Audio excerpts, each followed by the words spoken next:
When most people think of life chemistry, they're thinking organic chemistry. That's true to an extent. 99% of all biochemistry and living things are made up of a half a dozen atoms: carbon, nitrogen, oxygen, sulfur, phosphorus.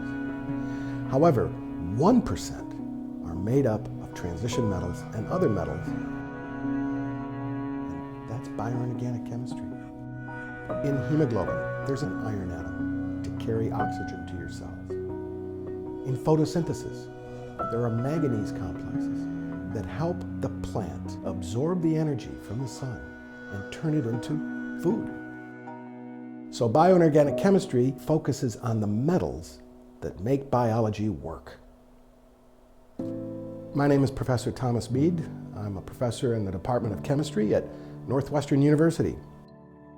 It is my hope that you will begin to appreciate that while bioinorganic chemistry only makes up 1% of the atoms of all life, its impact is profound.